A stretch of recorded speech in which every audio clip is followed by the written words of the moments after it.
Assalamualaikum warahmatullahi wabarakatuh. Perkenalkan, nama saya Armananda, NPM 19220009. Saya dari kelompok 2 ingin menjelaskan tentang kebijakan pemerintah di bidang pariwisata. Nah, di sini saya akan menjelaskan apa itu pengertian tentang kebijakan pariwisata. Kebijakan sendiri yaitu sebuah ketetapan yang berlaku yang dicirikan oleh perilaku yang konsisten dan berulang-ulang, baik dari yang membuatnya maupun yang mentaatinya, atau yang terkena dari kebijakan itu sendiri. Jadi bisa diartikan sebagai kebijakan itu prinsip atau cara bertindak yang dipilih untuk mengarahkan pengambilan keputusan. Adapun pendapat dari Titmus mendefinisikan kebijakan sebagai prinsip-prinsip yang mengatur tindakan yang diarahkan kepada tujuan-tujuan tertentu. Kebijakan menurut Titmus senantiasa berorientasi kepada masalah dan berorientasi kepada tindakan. Dengan demikian, dinyatakan bahwa kebijakan adalah suatu ketetapan yang memuat prinsip-prinsip untuk mengarahkan cara-cara bertindak yang dibuat secara terencana dan konsisten dalam mencapai tujuan tertentu. Selanjutnya, pengertian dari pariwisata. Pariwisata berarti kan perjalanan. Seperti kata Sanskerta, pari artinya melakukan, dan sedangkan dari kata wisata yang berarti perjalanan. Dengan berargumen bahwa prinsip kebijakan pariwisata adalah bahwa baik dari negara maupun daerah harus memastikan manfaat maksimal dari kontribusi sosial dan ekonomi yang diberikan oleh pariwisata. Tambahan poin penting pada definisi kebijakan pariwisata. Adapun yang menyebutkan bahwa tujuan akhir dari kebijakan pariwisata adalah untuk meningkatkan kemajuan nasional dan daerah serta kehidupan masyarakat. Definisi yang lebih luas dikemukakan oleh Edgar, di mana kebijakan pariwisata berfokus pada masalah yang dihadapinya dan etnis untuk efektif menyelaraskan kebutuhan masyarakat dengan perencanaan, pengembangan produk layanan, pemasaran, dan tujuan.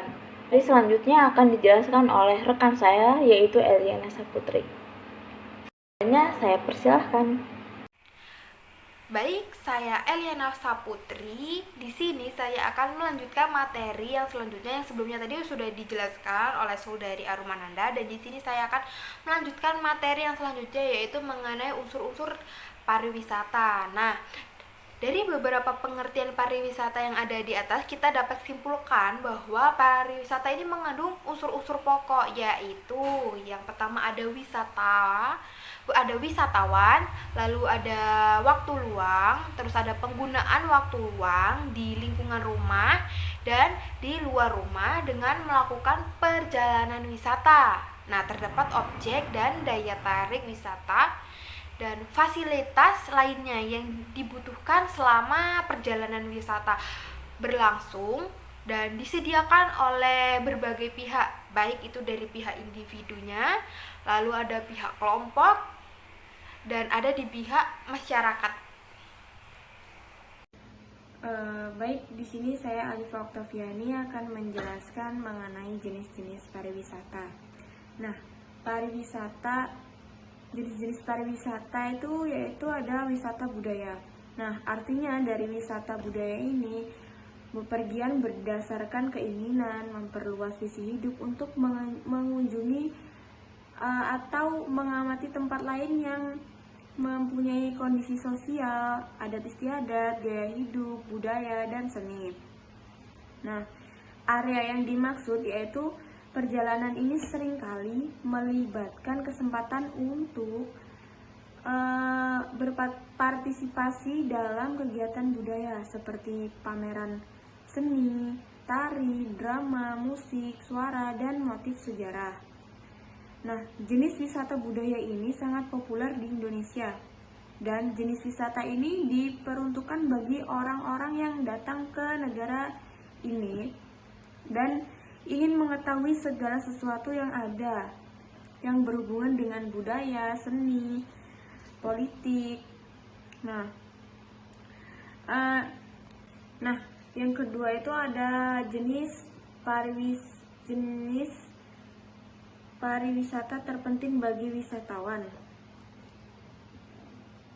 Tujuannya yaitu untuk mengubah situasi dan lingkungan kehidupan sehari-hari, memberikan ketenangan pikiran, jiwa, dan raga. Tiga yaitu ada wisata olahraga. Nah, wisata olahraga itu bertujuan untuk menghadiri olahraga seperti ASEAN, Olimpiade, Piala Thomas, dan lain sebagainya. Nah, ada juga wisata berburu. Nah, wisata berburu ini dilakukan untuk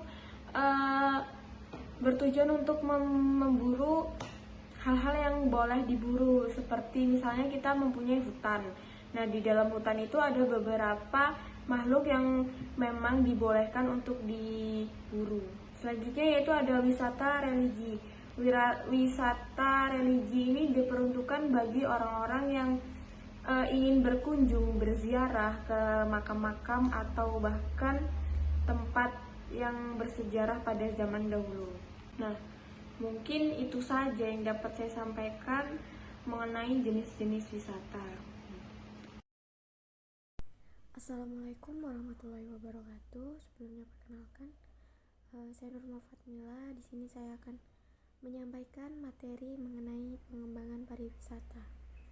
Jadi, pembangunan pengembangan pariwisata ini merupakan suatu rangkaian yang gunanya untuk mencapai keterpaduan serta pemanfaatan berbagai sumber daya pariwisata dan untuk mengintegrasikan seluruh aspek non pariwisata secara langsung maupun tidak langsung.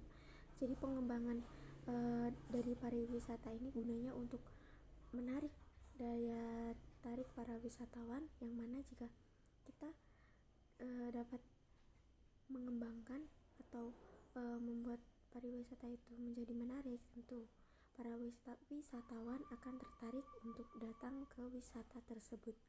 Apalagi kita bisa memfasilitasi dengan fasilitas yang sesuai, seperti dengan membuat lahan parkir yang luas dan membuat tempat-tempat seperti kamar mandi, menyediakan kamar mandi dan tempat-tempat untuk berbelanja. Nah, tentu dengan fasilitas yang baik dan fasilitas yang memadai, tentu wisatawan akan tertarik untuk datang ke tempat tersebut. Nah, namun dalam pengembangan pariwisata ini tentunya tidak dapat berjalan secara lancar. Mengapa? Karena tentu dalam pengembangan pariwisata akan terkendala oleh biaya tentunya ya. Nah, jadi untuk para pengelola harus pandai-pandai dalam menerapkan biaya tersebut dalam mengelola pariwisata tersebut. Nah, pengembangan pariwisata ini dapat dilakukan secara terus-menerus, bukan hanya stuck di satu waktu saja, karena pengembangan pariwisata itu dilakukan agar wisata tersebut berkembang menjadi lebih baik dan menjadi lebih menarik, agar para wisatawan lebih banyak berkunjung ke tempat tersebut.